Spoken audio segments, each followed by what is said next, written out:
¿Qué tal? Bienvenidos a la Antorcha hoy con Luz Sela y Hugo Pereira. Luz, Hugo, ¿cómo estáis? ¿Qué tal? ¿Qué Un tal? ¿Cómo placer, estás? Vicente. Luz, un placer. Encantada. ¿Qué tal, Hugo? Bueno, vamos con cosas. Lo primero de todo, novedades en el caso de Begoña Gómez, el vicerrector de la Complutense, ha dicho hoy que el rector ordenó crear la cátedra para Begoña Gómez, tal cual, y que el nombramiento fue totalmente, como directora de esa cátedra, fue totalmente anormal. Ha sido en la comisión de la Asamblea, Luz. Sí, efectivamente, Juan Carlos Toadrio, que se ha despachado, bueno, a gusto, ¿no? Podemos decir, por la creación de esa cátedra, sobre todo por el nombramiento de Begoña Gómez como directora. Y bueno, ha nombrado bastantes irregularidades, nosotros las señalamos en OK Diario. Por ejemplo, se ha mostrado muy sorprendido con que la tramitación fuese tan rápida, decía que estaba todo el papeleo listo, nada, en unos días. Y también que no era normal que se nombrase a Begoña Gómez como directora sin tener asociado ya un codirector, porque recordáis que tenía que ir su nombramiento acompañado de un codirector que fuese personal de la Complutense, ¿no? Y ese nombramiento pues no se produjo hasta varios meses después de que Begoña Gómez fuese elegida directora de la cátedra. Y efectivamente pues confirmó que la idea de creación de la cátedra pues partió del rector, de Joaquín Goyache, que ya recordamos todos, había mantenido esos encuentros en la Moncloa con Begoña Gómez para comentar este asunto. Y bueno, pues sus declaraciones han sido, la verdad es que bastante jugosas. Nosotros les hemos sacado un poquito de punta, mañana podéis leer más en OK Diario porque ha dejado caer y sin caer ha dicho claramente algunos datos muy llamativos sobre Cristina Álvarez y el papel que ejercía, ¿no? Mucho más allá casi de asistente de Begoña Gómez, vamos, que estaba implicadísima en toda la labor académica y profesional de Begoña Gómez. Cristina Álvarez, que se ha negado, tengo entendido, ¿no? Ha ido y ha dicho, pues me acojo a mi derecho a no declarar y se ha negado a declarar, ¿no? Como era previsible, ¿no? Como ya hizo anteriormente, es que está imputada y ahora va a tener que declarar ante el juez Peinado pues el 26 de este mes. Con lo cual, Claro, bueno, pues allí, es verdad allí que sigue. Adri ha dicho cosas, por ejemplo, que a él le sorprendía, ¿no?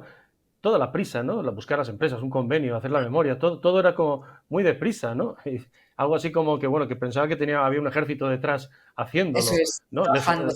Les ha dejado Hugo a los pies de los caballos, esta es la realidad, ¿no? Los testimonios hay polémica sobre la comisión, de acuerdo, el Partido Popular ha convocado al presidente del gobierno, el presidente del gobierno pues no tiene ninguna obligación de ir, si no quiere, pero el hecho de no ir, añadido al silencio ante el juez Peinado en Moncloa, retratará también la situación, ¿no crees?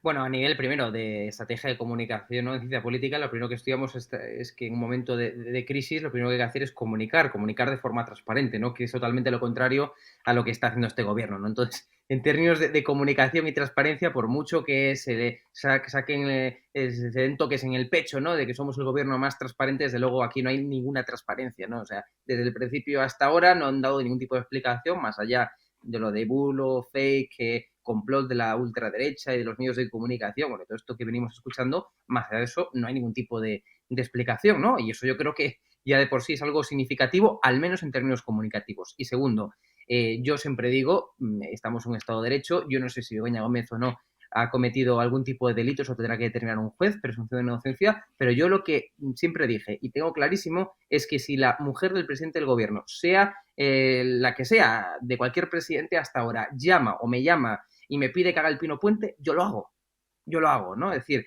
entonces, por mucho que se diga, no, es que no hay una incompatibilidad, es que estaba trabajando, es que, insisto, el mero hecho de ser la pareja del presidente del gobierno, se llame Begoña Gómez o se llame cualquier tipo de pareja hasta ahora de cualquier presidente, es que si te llama para montar una cátedra o mantienes una reunión con la mujer del presidente del gobierno o te pide cualquier cosa, lo haces. Lo haces porque sabes perfectamente, bueno, pues que te interesa ese tipo de relación y ese tipo de acercamiento al máximo poder de España, que es efectivamente la presidencia del gobierno. Y eso es así.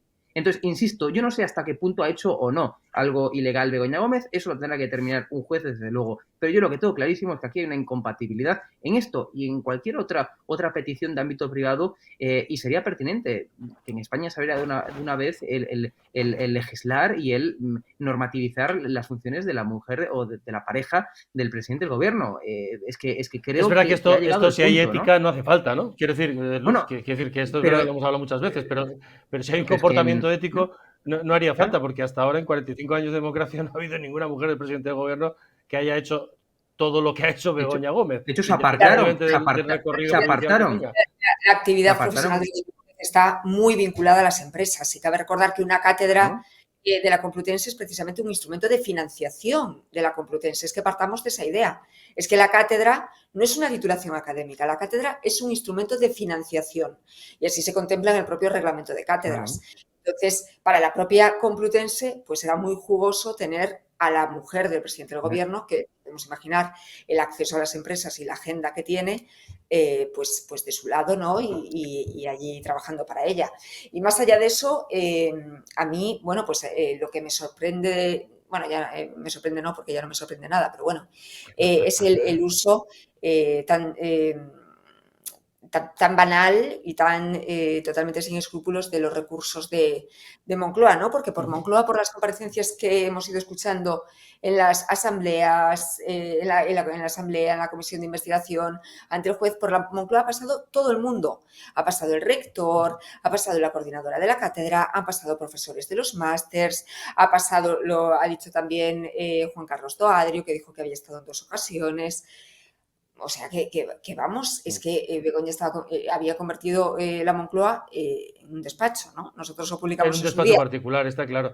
Oye, ¿tú Y crees a que mí, en Moncloa usa Begoña Gómez? ¿Tú crees que en Moncloa Luz usa Begoña Gómez productos de segunda mano? Porque he visto que has publicado, se lo recomiendo que lo lean, ¿no? En sus publicaciones, creo que es en sus redes, debe ser en LinkedIn, ¿no? O donde sea, Está muy pues se ha activa, por publicado que cierto. está muy Desde que le activa, sí, yo lo cancelaron noto la también, cátedra porque y el máster, sí, sí, está muy activa y publica muchas cosas en su entonces LinkedIn, nos ¿no? En pide este caso. que nos ha pedido que utilicemos productos de segunda mano, ¿no? Por conciencia ambiental, ¿no? ¿O qué? Conciencia ambiental, efectivamente, lo hemos publicado Bueno, vamos a ver si vamos a ver la conciencia ambiental que tenían los de la trama Coldo, si la tenía o no. Mañana se produce una declaración que todo el mundo apunta que es importante. El Tribunal Supremo mañana va a declarar José Luis Ábalos. Hay mucha expectación por lo que pudiera ocurrir o por las decisiones que pueda tomar el juez tras esa declaración, ¿no? Hoy se ha producido, y hemos leído en un medio de comunicación, yo no sé si lo consideráis una amenaza o no. Ábalos ha dicho, literalmente, soy el cortafuegos del PSOE para que esto no afecte a nadie más, pero el caso va a escalar. Esto huele a amenaza un día antes de ir al Supremo, Hugo.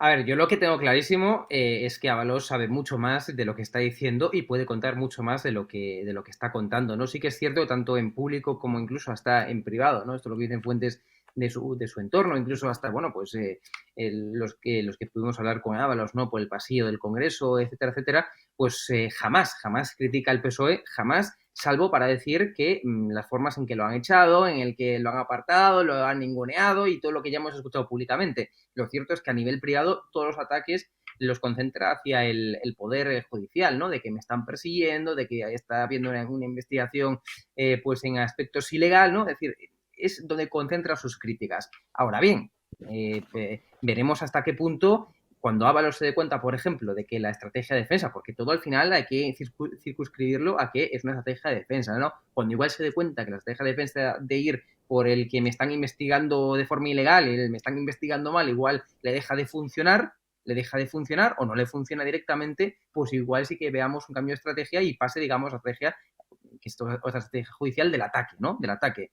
Y ahí significa pues poder contar cosas y empezar a atacar efectivamente al Partido Socialista. Lo que está claro es que una persona, por mucho que él diga que no sabe nada, pues cuando se habla con Ábalos, ¿no? Lo que le dice a su entorno es que, bueno, yo estaba por ahí y tal, como que fue ministro y que prácticamente no se enteró de nada y que tenía muy poco poder, ¿no? Eso es lo que viene un poco a decir Ábalos. Eso evidentemente no es así. Fue la persona de la máxima confianza de Sánchez a nivel de partido, como número 3, secretario de organización del PSOE, como a nivel también de gobierno, ostentando la titularidad del ministerio más grande, es decir, el que ostenta mayor presupuesto, que es el de transportes, ¿cómo no va a saber cosas Ábalos? ¿Cómo no va a tener poder? Claro que lo tuvo, claro que sabe cosas y claro que lo puede contar. Yo lo circunscribo que de momento entiende que su mejor estrategia de defensa es el decir que es ilegal, como le están investigando, de que atacar por tanto al Poder Judicial, como que lo fuera en España, y siguiendo esa tesis, ¿no? Y cuando vea que quizás no le funciona, pues igual pueda pasar a la otra estrategia de defensa, que es el ataque. También es otra Claro, estrategia no de solo, defensa. De momento, ya no, no. ya no solo es una estrategia a luz digamos, de defensa jurídica, que eso pues sus abogados sabrán, yo qué sé, pero, o lo que comentaba antes, oye, pues vuelto ya iremos a la sesión de control, a escuchar otra vez a Sánchez lo del bulo, etcétera, etcétera, que yo creo que ya empieza a cansar incluso a los suyos. Pero el caso de la trama, de Ábalos, de Ángel Víctor Torres, de tal, claro, la mayor torpeza, yo no sé, y por lo que vamos publicando, te pregunto, Luz, es que aquí todos dijeron que no sabían nada de él, y todos Nada. se mensajeaban con él, hablaban con él con una naturalidad, vamos, como estamos hablando nosotros ahora. Claro, a mí el tema esto de cortafuegos del PSOE, pues sí, que dice Ábalos, es que yo creo que en el PSOE ya le está igual todo. Es decir, en el PSOE ya están en modo piloto automático. Y es que pase lo que pase, pues va a ser lo que tú dices. Lawfare, una ofensiva de los jueces, de la otra derecha, de la internacional derechista, encabezada por Trump. O sea, es que todo va para ahí. Entonces, pues ese es el argumento. Es que tenemos a un presidente que tiene a su mujer imputada, que tiene a su hermano imputado, que tiene al fiscal general del Estado imputado. Entonces, bueno, pues Ábalos, si tira de la manta, pues que tire, pero esto de que soy el cortafuegos o dejo de serlo, yo creo que ya nos hemos acostumbrado a un nivel tal de decadencia política con este gobierno que es difícil de superar, ¿no? Y lo que tú dices, la trama, es que la trama implica a muchos ministros que están actualmente en activo, como Ángel Víctor Torres, que nosotros hemos venido publicando estos días en OK Diario, ¿no? Esos contactos y esas evidencias de mensajes por WhatsApp que tenía con Víctor de Aldama, después de haberlo negado en varias ocasiones, haber tenido contacto con él, y también con Francina Armengol, que Francina Armengol es la presidenta del Congreso, la cuarta autoridad del Estado, es decir, y mantenía conversaciones y estaba totalmente dispuesta a reunirse con estos empresarios en momentos muy críticos durante la pandemia, cuando se moría la gente en sus casas y cuando no podíamos salir a la calle ni trabajar, ni hacer una vida normal, y todas estas personas estaban negociando la compra de material sanitario de una forma totalmente cuestionable, ¿no?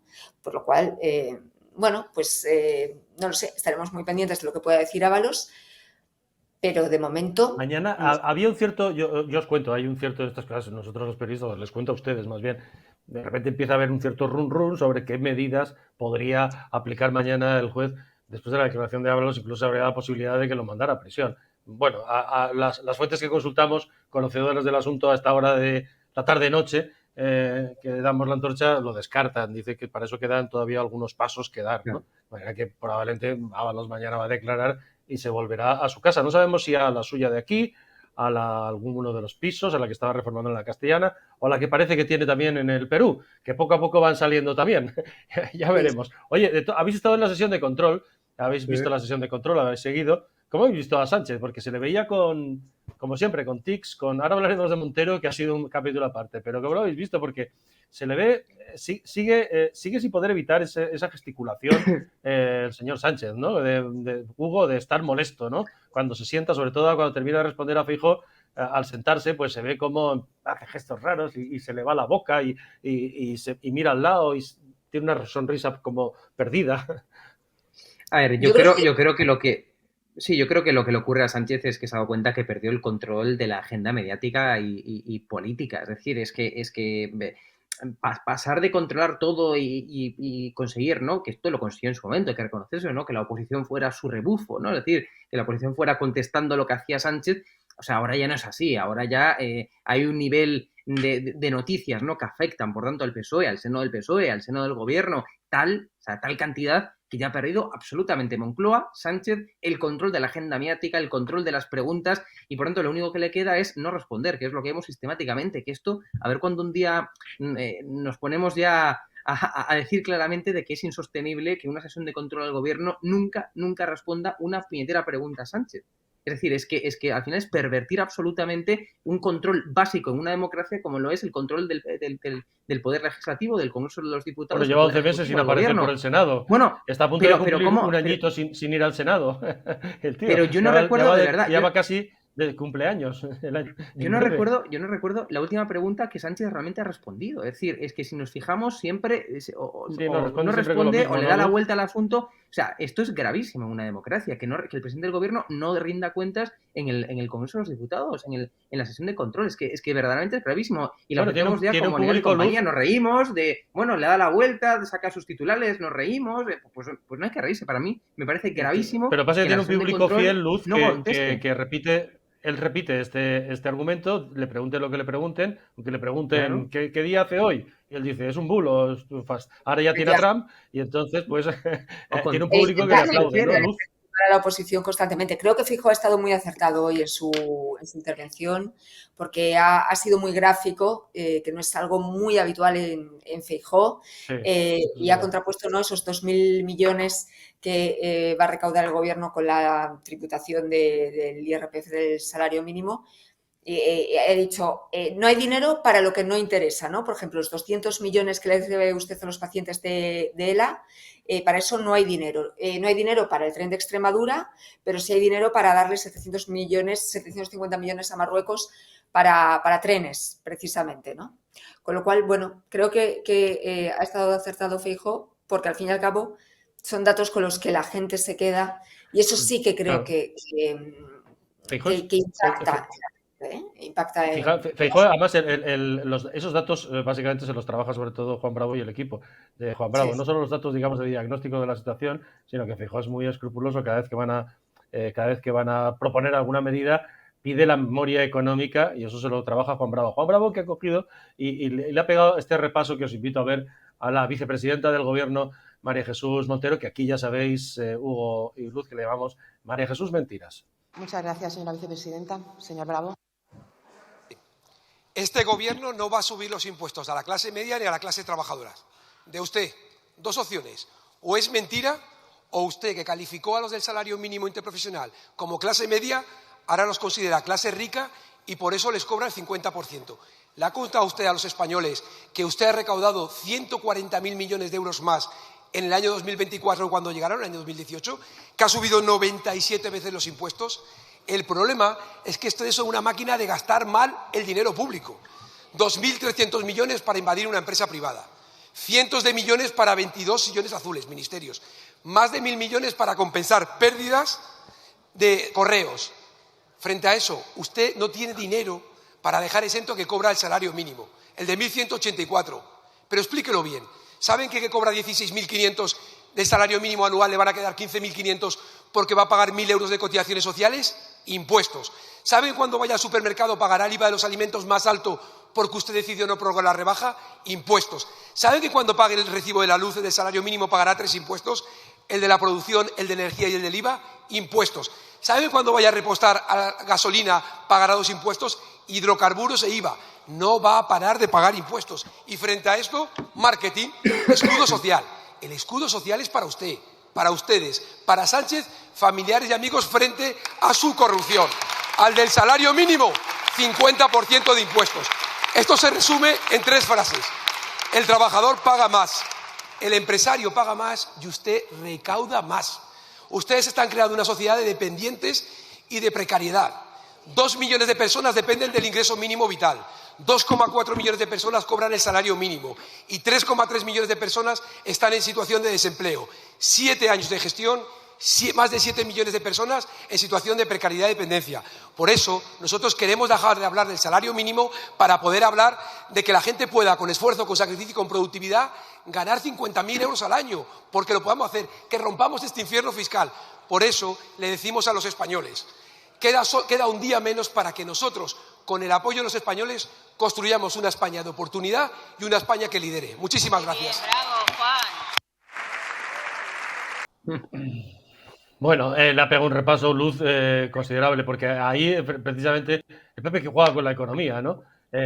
Feijóo ha repetido también el punto ese de las 97 veces que nos han subido los impuestos, etcétera, ¿no? Claro, es que eso es lo que impacta en la sociedad, no la trama Coldo. O sea, lo que está en las conversaciones familiares es cómo ha subido la factura de tal, cómo ha subido los huevos, cómo ha subido la luz, cómo ha subido la gasolina. Es que es así, eso es lo que impacta en el día a día de los españoles. Al final, pues cuestiones como si Aldama se reunió con no sé quién, pues sí, muy bien, pero en el día a día y en la vida cotidiana lo que impacta son esas subidas de impuestos, que son las que está ejecutando este gobierno por la puerta de atrás. Claro, María Jesús Montero por la puerta de atrás, y María Jesús Montero también estaba con todo tipo de tics, que ya nos tiene acostumbradas. Hoy ha sumado, por cierto, el gobierno 4 derrotas más, ya son 85 a lo largo de la sesión, va sumando de 4 en 4 y de 5 en 5 las derrotas parlamentarias. Claro, aquí viene de nuevo, volvemos al viejo debate sobre qué oposición hacer. Es verdad que Feijóo, desde el asunto del decreto ómnibus, ha subido el tono, decía Luz, ha sido mucho más concreto, está haciendo un esfuerzo de ser concreto, de ser más picante, digamos, y no tan general, y eso se va notando en los miércoles, en su enfrentamiento al señor Sánchez. Pero claro, aquí viene de nuevo el debate, y es un debate que vosotros sabéis sigue abierto en el Partido Popular, sobre todo a raíz del decreto ómnibus, después de la votación del minibus, etcétera, etcétera. Viene lo del gasto de defensa, que va a haber que hacerlo sí o sí. ¿Os acordáis cuando Sánchez decía, bueno, yo eliminaría el Ministerio de Defensa, pero ha venido Trump y viene Trump con la calculadora? Y entonces, aunque somos muy chulitos con la tecnocasta y con Trump, pues toca decir Siboana al tío Sam. Y entonces hay que buscar como sea, están haciendo trampas en las cuentas de interior para meterlas como, por cierto, cuentas de defensa. Pero bueno, ya veremos si cuela eso. Pero, claro, el gasto militar, Hugo, para aprobar esto, como para aprobar el SMI, como finalmente para el ómnibus, minibus, al final Sánchez se encuentra con los líos de su coalición, pero le salva la papeleta al PP. Claro. ¿Qué hacer? ¿Pensar en los españoles y votar a favor de lo que el PP considera que es bueno para los españoles, incluida el gasto militar? Y te voy a preguntar también, Luz, qué debe hacer el PP, porque este es el debate permanente. O, con perdón, disculpen ustedes, ir a saco y de derrota en derrota parlamentaria hasta la derrota final.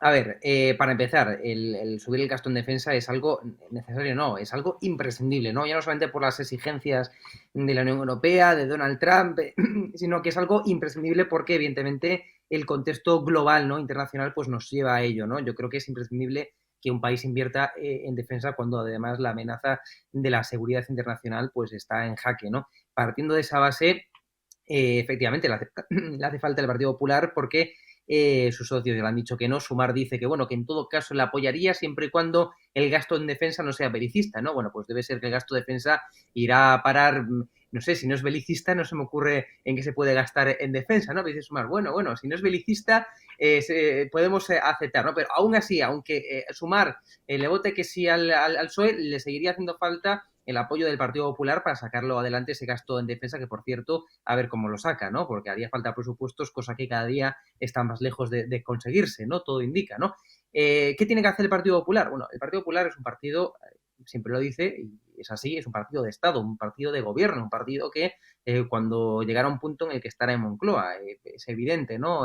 Feijóo. Con lo cual, siguiendo esa tesis de que es un partido de Estado, hay cosas que son de Estado y cosas que, por tanto, tiene que apoyar. Y la defensa, es evidente, es una política de Estado, ¿no? Es una política troncal, es una política que forma parte de la columna vertebral de un país y, desde luego, es pertinente que el Partido Popular, como me consta, se va a abrir a pactar siempre y cuando pues le dé más información para empezar el gobierno, ¿no? En qué se va a gastar, porque se puede subir el gasto en defensa, pero aquí hay que especificar en qué se va a gastar, ¿no? En defensa. Sube el gasto, pero ¿en qué? Claro, el Partido Popular no es tonto. Sí, por lo pronto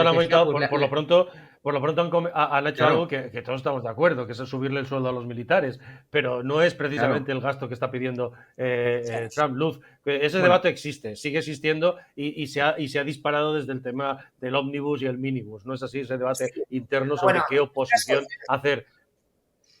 Sí, en este caso estoy con Hugo. Creo que la política exterior es el pilar, ¿no?, fundamental en el que sí debería existir un consenso entre el gobierno y el principal partido de la oposición. Eso que nos define prácticamente como Estado sí prácticamente de cara al exterior, y por lo tanto creo que en este caso el Partido Popular no le va a quedar más que votar a favor, y creo, además en este caso, que va a ser Sánchez quien se va a tener que enfrentar a sus propias contradicciones, ¿no? Claro. Porque es quien va negando precisamente ese aumento y resistiéndose ese aumento del gasto nuclear, quien tiene su problema dentro de casa, por decirlo así, con sus socios de gobierno, y no tanto el Partido Popular, que bueno, que siempre ha mantenido una postura más coherente, ¿no? con este hecho que forma parte, además, de una coyuntura internacional que es ineludible y creo que fácilmente comprensible. Esto aquí. Otra cosa es que yo crea que, por ejemplo, la gestión del decreto Ómnibus haya sido una total... no sé cómo explicarlo, un fracaso total por parte del Partido Popular, que en un principio lo rechazó y que luego, con totalmente el mismo decreto Ómnibus prácticamente, porque además incluía ese palacete para el PNV, pues haya votado a favor, porque los pensionistas y tal y cual, bueno, es que los pensionistas también iban incluidos en el primer decreto Ómnibus, es decir, el argumento fue totalmente insostenible. Sí, pero... Dicho lo cual, sí, nada, termino. Dicho lo cual, creo que con este Pedro Sánchez y con este gobierno es imposible mantener un perfil de oposición de Estado. Es decir, yo soy partidaria de que con Sánchez no se puede ir ni a la vuelta de la esquina, porque Sánchez te la va a colar y porque Sánchez pues no se puede pactar con Pedro Sánchez, que es un presidente que ha conducido a España a una situación de deterioro institucional sin precedentes. Con lo cual, bueno, pues creo que el Partido Popular tiene que reforzar su labor de oposición, ser más duro y no abrirse tanto a los pactos con Pedro Sánchez, más allá, como digo, de cuestiones puntualísimas, como es este caso, el gasto en defensa. Yo creo que al final restablecer un mínimo de normalidad, y la normalidad es que el partido gobierno y el principal partido de la oposición pues negocien, hablen, dialoguen y lleguen a acuerdos. Yo creo que eso es la normalidad, ¿no? Y por tanto intentar de alguna forma conseguir esa normalidad yo creo que es importante, pero más allá de eso, incluso ya hablando a nivel estratégico, el Partido Popular, claro, se abre a pactos, el tema del ómnibus, etcétera, pero se abre a pactos siempre intentando conseguir para sí rédito político, me refiero. Es decir, claro, se abre a negociar el gasto en defensa, pero ¿a cambio de qué? Claro, a cambio de evidenciar una inestabilidad en el gobierno, eso le va a sacar rédito, va a decir, es que tuvisteis que venir a mí. ¿Por qué? Porque vuestros socios os dejaron una vez más, tirados. Entonces, eso punto número uno. Segundo, va a conseguir que acepte sí o sí condicionantes del Partido Popular y que Sánchez se someta a Feijóo. Es decir, lo estaba comentando antes, el Partido Popular está a la espera de que le digan qué va a gastar. Una vez en que le digan en qué va a gastar, estoy convencido que ahí habrá discrepancias y no le va a quedar otra a Pedro Sánchez que comerse buena parte de eso en lo que lo quiere gastar para contentar a unos y a otros. Es decir, el Feijóo, si teje una buena estrategia, tal y como me perfilan un poco en Génova, lo que van a hacer, los pasos a seguir. Si consiguen sacar adelante esa estrategia que ya están estudiando y están gestionando y que están ejecutando, puede salir beneficiado Feijóo, beneficiado en el sentido de ver y de exhibir cómo Sánchez se pliega a Feijóo, tiene que aceptar sus condiciones y, segundo, evidenciar la inestabilidad de los socios y del propio Sánchez, que le dejan una vez más tirado, que tiene que recurrir al Partido Popular. Ojo que de ahí sí que se puede sacar, incluso a nivel de estrategia, rédito político, de esta claro, ese rédito político, pero yo os pregunto, ¿ese rédito político en qué franja o en qué extracto del electorado se gana? En el moderado socialista. Centro izquierda, pero no por la derecha. Quiero decir, esto se corresponde...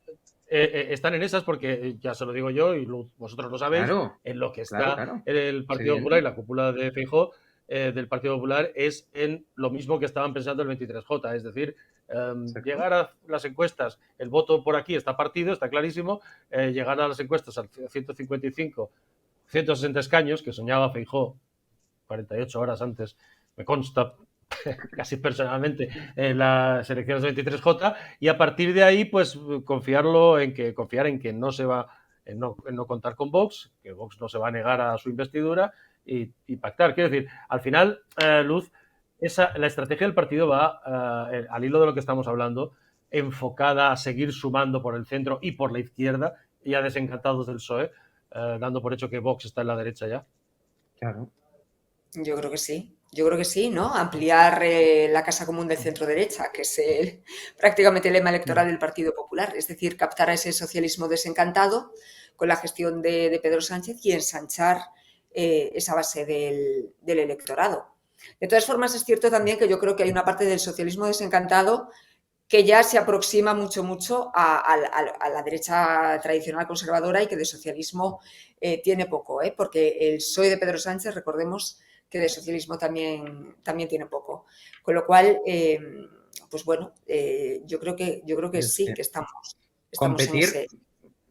Y además es que es algo lógico, es decir, un partido político como una empresa mismo tiene que tener clara su misión y visión, ¿no? Que es lo primero que dicen desde pues los consultores empresariales. Bueno, pues los consultores políticos decimos lo mismo, tiene que tener claro la misión y la visión el Partido Popular. Y la visión es que no puede competir a la derecha con Vox, eso es evidente. Es decir, la derecha... Y lo que tiene que tener claro el Partido Popular es la relación que tiene que mantener con Vox. Claro, lo único que puede hacer en ese sentido el Partido Popular es retener y que sus votantes no se marchen a Vox. Y en esas están, ojo, que es concepto diferente, no están en captar votante de Vox para sí, está en retener su votante y que no se marche para Vox. De ahí que a veces pues veamos las cosas, las intervenciones más duras del Partido Popular, por así decirlo. Eso, el objetivo no es captar ahí el riesgo que tiene, de derechas, sino retener a su votante y que no se marche más para Vox. Claro, ese es el riesgo, ¿no? Porque a lo mejor... a partir, claro, y luego engrosar a partir del... Es el riesgo que tienes, porque a lo mejor, perdona Hugo, es que a lo mejor estás tan pendiente de sumar por la izquierda que mientras haces cosas para sumar por la izquierda, hay alguno que por la derecha, que está todavía contigo, dice, pues me voy a Vox. Pero mira, eso, en cualquier caso... Le regalaron la derecha a Vox y entienden que no pueden competir por la derecha más derecha, por ahí no pueden competir, y lo más que están es en impedir o en que no se marche más votante del PP a Vox. En esas están, no están el en gran captar, error que tuvo el Partido Popular, Claro. El gran error que tuvo el Partido Popular en la última campaña electoral de las generales fue precisamente que no supo definir la relación que quería tener con Vox. Se encargó de demonizar totalmente a Vox partiendo lo recordamos, de las declaraciones de la presidenta de Extremadura, de María Guardiola, y yo creo que ese fue su gran problema. Y es un problema que realmente el votante del Partido Popular no entiende. Es decir, yo creo que habría que normalizar esa relación que inevitablemente, pero cómo no, va a haber que tener con Vox. Pero si estamos delante de un señor, Pedro Sánchez, que está pactando día sí y día no con Bildu, pero y ojo, que no estoy comparando a Bildu con Vox, que una cosa no tiene nada que ver con la otra, pero es que ya estamos llegando a ese extremo de que eso se ha normalizado completamente y se ha cargado el propio de normalizar y se pueda pactar con quien no condena los muertos por parte de la banda terrorista. Pero es que es contradictorio, Luz,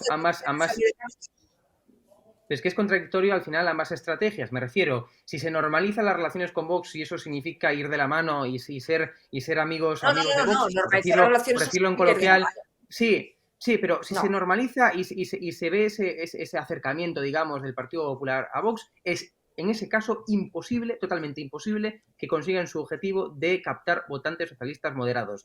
Cifran en Génova 1 millón de votantes descontentos con Pedro Sánchez, que no votarían a Pedro Sánchez ahora, que son socialistas que han votado al PSOE, pero que a Sánchez no lo tragan, cifran en Génova en 1 millón y están en tratar de conseguir no el millón, sino al menos un porcentaje sustantivo. Ese millón no va a pasar al PP bajo ningún concepto si ven algún tipo de acercamiento o de amiguismo con Vox. Por lo cual, la estrategia del Partido Popular es la estrategia es usar a Vox, pero no relacionarse con Vox, que son dos conceptos diferentes. Tú eso no lo ves, Luz, eso no lo ves, Luz. No, yo creo que hay que relacionarse con Vox, pero como no nos vamos a relacionar como una fuerza política absolutamente democrática y que está sentada en el Congreso de España y que tiene un número de votantes muy considerable y que representa a un número muy considerable de españoles, ¿cómo no nos vamos a relacionar con una fuerza política? Vamos, es que sería totalmente inconstitucional. Pero es que depende del objetivo que se persiga a nivel electoral. Insisto, si te relacionas con Vox, una cosa es usar a Vox, que es en lo que está el PP. Usa a Vox, le hace falta para sus votaciones. Usa a Vox. Pero si te pero eso al final es usar a Vox. Es decir, por mucho que se hayan metido, no se ha visto una mejoría de su relación, podemos decir. Entonces, han usado a Vox y en esas están, es así.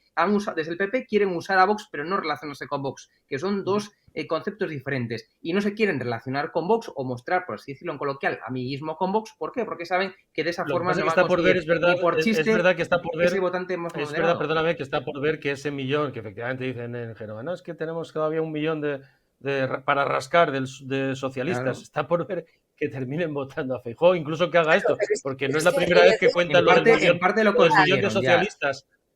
ya, Luz, pero es que adelante, sí, estos Luz. socialistas están desencantados con el PSOE precisamente por algo. Es decir, esos socialistas están a favor de la ley de memoria democrática, entre comillas, están a favor de la ley de las leyes LGTBI, están a favor de que se pueda cambiar de sexo a partir de los 14 años sin un informe médico y sin consentimiento paterno. Están a favor. Yo creo O que eso sea, en parte, Luz, claro, en es eso que, están es en que parte hasta votantes del PP. Ya no te digo del PSOE. Yo creo que el PSOE en eso básico, en leyes Eso es, LGTBI, o sea, yo creo que están a favor. pues yo creo que no, yo Hasta creo creo que que hay una están a parte del favor electorado del PSOE, hasta votantes liberales centristas del PP. Vamos, hasta creo que están a yo favor creo de que hay eso. una parte Los absolutamente seguidores del de Borja electorado Semper, digo yo, que están a favor de eso. Yo creo que hay una parte del electorado votante clásico del PSOE que está absolutamente espantado con las leyes ideológicas de Pedro Sánchez. Absolutamente espantado. Y es precisamente lo que tiene que hacer. Yo he escuchado al señor Feijóo decir que en cuanto llegue a la Moncloa va a derogar la ley de memoria democrática. Sí, Lo bueno, dijo el primer día que se aprobó la ley de memoria democrática.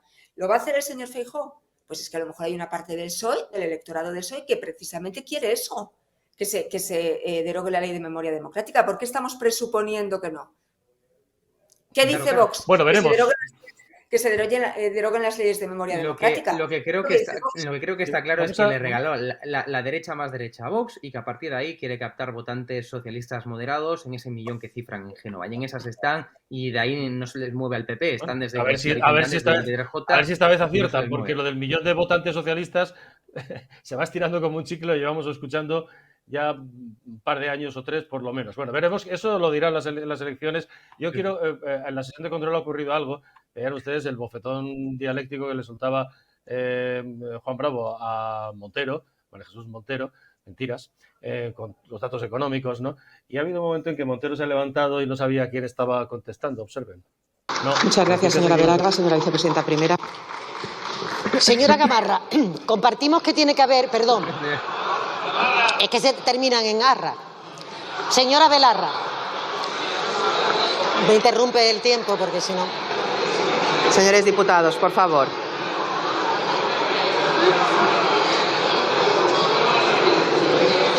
Por favor, un poquito de silencio.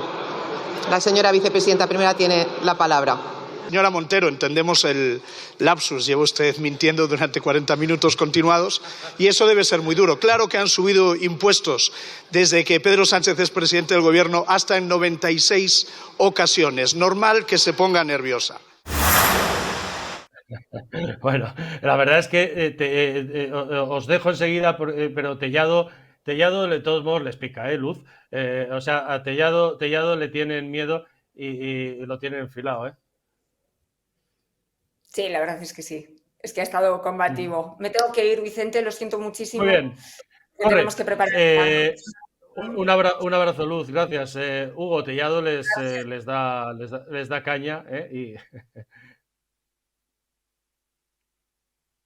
Bueno, vamos a ver, no pasa nada, Mario. Vamos a cortar aquí, ¿ok? ¿Me oyes? Y ahora seguimos Hugo y yo un poquito y despedimos, ¿vale? Perfecto. Venga. Hugo, Tellado, bueno, la verdad es que podría haber dicho ya usted mintiendo 40 minutos o 40 años desde que era consejera en Andalucía de los ERE, ¿no? Tellado les pica, Tellado molesta en la bancada socialista y en los medios socialistas. Y además es que se nota que a Tellado le encanta, ¿no? Le encanta decir, tiene el papel de portavoz, el papel de picar, como tú dices, lo podemos decir así claramente, ¿no? Y le encanta ese papel, está en su salsa, podemos decir, ¿no? Aparte tiene la capacidad Tellado de sacar titulares, o sea, de arrojar, por ejemplo, en las ruedas de prensa de los martes, después de la Junta de Portavoces, tiene la capacidad Tellado de no dar uno, sino múltiples titulares, ¿no? Tiene esa capacidad Tellado y la están explotando en el Partido Popular, siempre, ya sabemos, con ese equilibrio con Borja Semper, que es el portavoz del partido, ¿no? Tellado es el portavoz del Congreso, lo que hablábamos un poco antes, ¿no? Sigue toda la misma estrategia al final del Partido Popular y luego, en cuanto al tema de la confusión, ¿no? De de María Jesús Montero con Belarra y Gamarra. Claro, esto también entiendo un poco la confusión, porque ciertamente Podemos se ha convertido en una oposición también a Pedro Sánchez y además frontal. Es decir, no hay martes en las ruedas de prensa, como decíamos, de posterior a la Junta de Portavoces, en la que no critique a Pedro Sánchez Podemos, lo cual es un problema también adicional, porque le hace falta todos y cada uno de los votos, ¿no? Ver a un Podemos que cada día está poniendo más zancadillas y más obstáculos no hace más que incrementar esa inestabilidad que siempre hablamos del gobierno y que cada vez se evidencia más, ¿no? Las sucesivas derrotas parlamentarias que veníamos contando. Se odian, Podemos y Sumar se odian. Absolutamente. De hecho me decía Sí, nada, por hacer un chascarrillo, me decía un dirigente del Partido Popular hace poco, a modo de sorna, evidentemente, que lo que más le reprochan a Podemos y lo que más le fastidia a Podemos es que le estén ya sacando hasta la oposición, ¿no? Hasta el hacer oposición a Pedro Sánchez. No, me lo decía evidentemente con sorna, pero lo que evidencia es eso, ¿no? La inestabilidad al final que tiene Sánchez con unos socios que cada vez más le critican e incluso le dejan tirado, ¿no? Como decíamos en el Congreso, claro. Sí, se odian, realmente se odian, y además han entrado en una guerra sucia que empezó con temas sexuales y con Errejón, y ahora está siguiendo además, todo apunta con temas sexuales también hacia Podemos y Pablo Iglesias, etcétera. Desde Sumar a Podemos se la están devolviendo. Bueno, es una oposición ya al propio gobierno dentro de la coalición de gobierno. Es un caos, absoluto caos, ¿no? Pero ya veremos, porque están en esa guerra. Y luego llegará un momento en que esos 4 diputados, además de Podemos, van a ser fundamentales, porque llegará un momento en cuando, el momento oportuno, Pablo Iglesias decida que le conviene de nuevo para sacar cabeza y vea suficientemente hundida a Yolanda Díaz, que gobierne el PP. Así que ese momento también lo veremos. Hugo, muchísimas gracias por haber estado un día más en la antorcha de OK Diario. Un abrazo fuerte. Un abrazo, Vicente. Gracias. Y gracias a ustedes por vernos.